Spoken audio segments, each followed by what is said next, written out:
The man pulled the trigger and believed no one saw him. The street was loud, the moment was fast, and the witnesses were far away. Or so he thought. Years later, two men would sit in prison cells, labeled enemies of the nation, while the country argued over one question that refused to die. Did someone really see them? And if they did, why did it take so long to matter? The handcuffs snapped shut under the hot sun. Police pushed the two men forward as cameras flashed and voices shouted. Nicola Sacco and Bartolomeo Vanzetti did not resist. They didn't run. They didn't fight. They already knew something terrible was happening. They were immigrants. They were anarchists. And now they were accused of murder. What no one knew yet was that this case would become one of the most controversial in American history. And it all came down to a moment someone thought was unseen. But before the trials, before the arguments, before the prison walls closed in forever, there was a single afternoon that changed everything. April 15th, 1920. A quiet street in South Braintree, Massachusetts. A shoe factory was closing for the day. Workers were leaving. The paymaster carried a metal box filled with wages. Everything looked normal. Then it happened. Two men approached. Shots were fired. The paymaster and his guard fell to the ground. The attackers ran. The entire event lasted seconds. No one chased them. No one screamed their names. No one stopped them. And the men who did it believed they vanished into the crowd. But people were watching. Not up close, not clearly, from a distance. Some were looking out windows. Some stood across the street. Some barely understood what they saw. But later, those distant glances would become powerful weapons. In the days after the crime, fear spread fast. The country was tense. Bombings had happened. Anarchists were blamed. Immigrants were watched closely. Police weren't just hunting criminals. They were hunting ideas. Sacco and Vanzetti fit the picture perfectly. They were Italian immigrants. They spoke with accents. They believed the government was corrupt. They had avoided the draft during World War I. To authorities, that made them dangerous. When police brought them in for questioning, the men were nervous. They lied about small things. They hid their beliefs. They feared deportation more than prison. That fear made them look guilty. And that was enough. In the investigation, witnesses began to come forward. People who said they had seen the crime. People who were not sure, but sure enough. One witness said he saw a man who looked like Sacco pulling the trigger. Another said the man resembled Vanzetti. No one said they were certain, but certainty wasn't required. The case moved fast. The trial was loud. The courtroom was packed. Newspapers chose sides. Protesters filled the streets. Some demanded justice. Others demanded punishment. The judge made his views clear. He did not trust anarchists. He did not trust immigrants. And he did not hide it. Sacco and Vanzetti sat quietly as witnesses took the stand. Each claimed they had been far away. Each admitted the moment was fast. But together, their words formed a story. A story that said someone had seen them. The defense fought back. They presented alibis. They brought in witnesses who placed the men elsewhere. They argued that the identification was weak. But fear is louder than logic. The jury listened. They deliberated. And then they decided. Guilty. The sentence was death. The world reacted with shock. Writers, scientists, workers, protesters, they all questioned the verdict. Was this justice, or was it fear wearing a uniform? Years passed. Appeals were filed. New evidence appeared. Witnesses changed their stories. Some admitted they weren't sure of what they saw. But the state refused to bend. Behind bars, Sacco and Bartolomeo Vanzetti waited. They wrote letters. They spoke of innocence. They spoke of belief. They spoke of being judged not for what they did, but for who they were. Then something unexpected happened. A witness came forward again. Someone who had seen more than they first admitted. Someone who had stood far away and watched everything. and what this person revealed would shake the case to its core. But the courts were running out of patience, and time was running out for the men who thought no one saw them. The next decision would seal their fate forever, and once it was made, there would be no turning back. Stay with me. The prison doors closed with a sound that echoed for years. Nicola Sacco and Bartolomeo Vanzetti were now numbers, not names. Stone walls replaced daylight. Guards replaced freedom. Outside, the world argued about their guilt. Inside, time slowed to a crawl. But the case was not finished, not even close. As months passed, something strange began to happen. People who had once stayed quiet started to speak. Journalists dug deeper. Lawyers looked again at the witness statements, and cracks began to show. The witnesses, those distant eyes, those quick glances that had sent two men toward death. One witness admitted he had only seen shapes. Another said the man he pointed out looked different in court than he did on the street. A third confessed that police pressure made him feel like he had to choose someone. None of them said it loudly, none of them said it clearly, but doubt was growing. Outside the prison, protests grew larger. Workers marched, signs were raised, voices filled the streets. People around the world asked the same question. What if they were wrong? The government felt the pressure.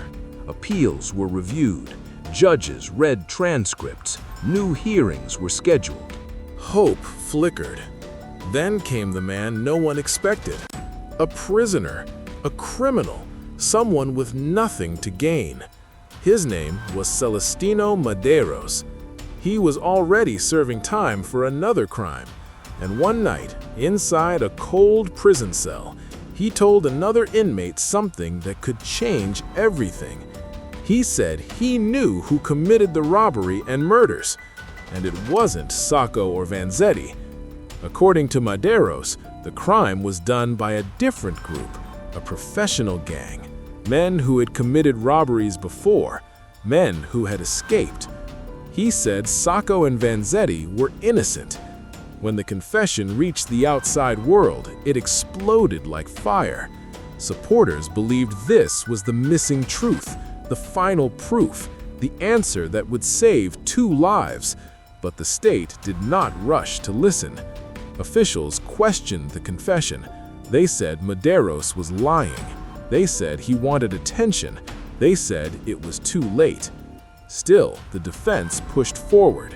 They asked for a new trial. They demanded the confession be heard. They wanted the witnesses questioned again. The courtroom filled once more. This time, the air felt different. Witnesses returned to the stand. Their voices shook. Some admitted uncertainty. Some could not remember clearly. Some avoided eye contact. Years had passed. Memories fade. Fear changes people. But one truth stood firm. No witness had ever seen the crime clearly. Not one. They were all far away. They all saw it quickly. They all filled in the blanks later. The judge listened, and then he ruled. He denied the new trial. The confession was dismissed. The doubts were ignored. The sentence remained. Death. The reaction was immediate and fierce. Protests spread across cities and countries. Famous writers spoke out. Scientists signed letters. Even some officials admitted discomfort.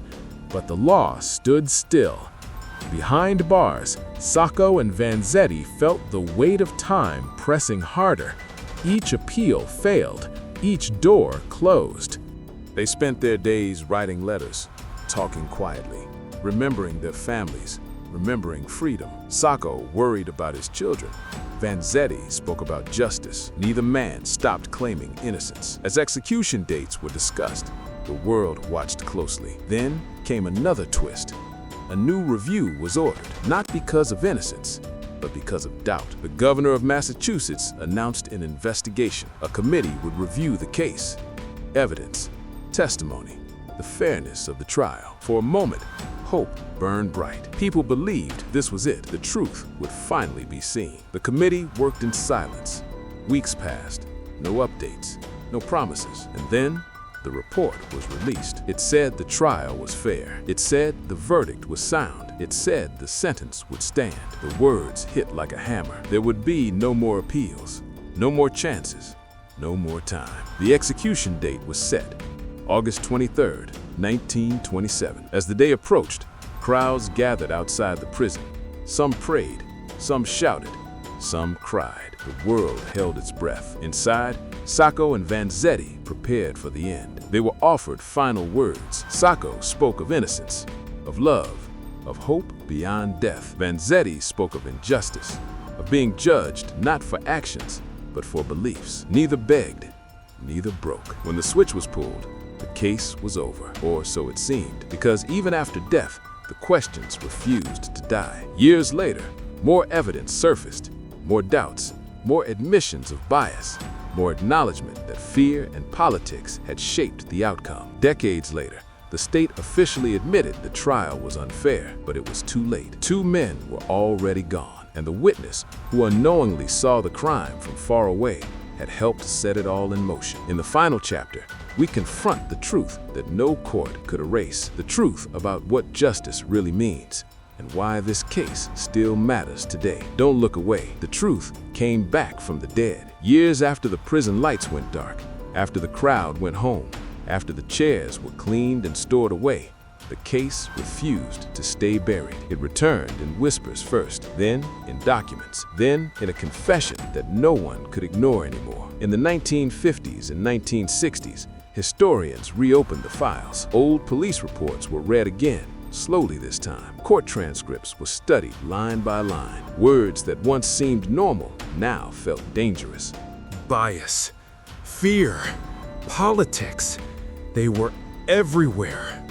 One report showed that the judge had openly spoken against anarchists outside the courtroom. Another revealed that evidence helping the defense was never shared. Witnesses who were unsure were pushed to sound confident. Immigrant accents were mocked.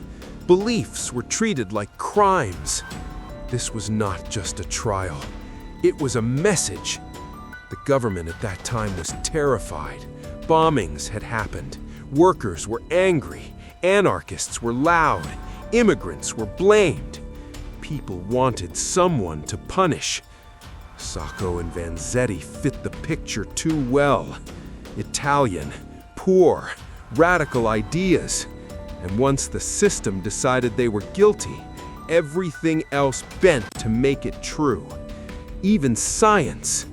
Ballistics evidence was presented as fact, even though experts later admitted it was unclear.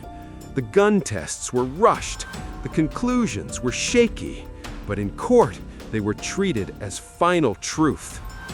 Years later, modern experts reviewed the same evidence and said the same thing. It was not conclusive. It never was. Then came a moment that changed everything again. In 1961, a new ballistics test was done using better technology. The results suggested the fatal bullet may have come from Sacco's gun. Some people said this proved guilt. Others said it proved nothing, because evidence alone never told the whole story. The bigger question remained. Even if one piece pointed towards Sacco, was the trial fair? The answer kept coming back the same. No.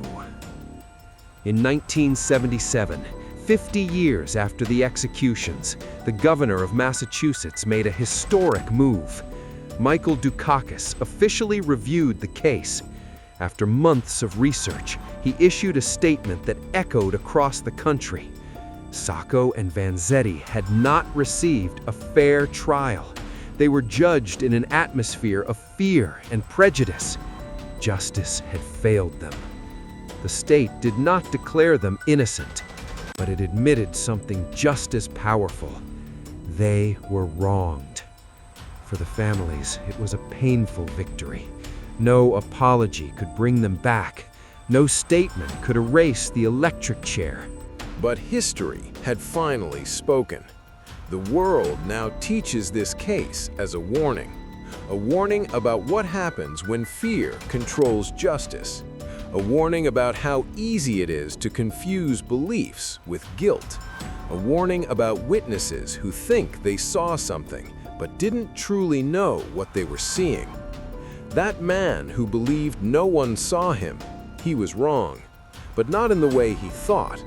He believed the crime was unseen. In reality, the crime everyone missed was not the robbery. It was the trial itself. It was the way 2 lives were taken, not by bullets, but by silence, pressure, and fear. Today, their names are spoken in classrooms, in books, in protests, in courtrooms, not as criminals, but as symbols. Symbols of how justice can fail. Symbols of how immigrants can be punished for who they are. Symbols of why every witness, every word, every doubt matters. And yet, one final question still hangs in the air.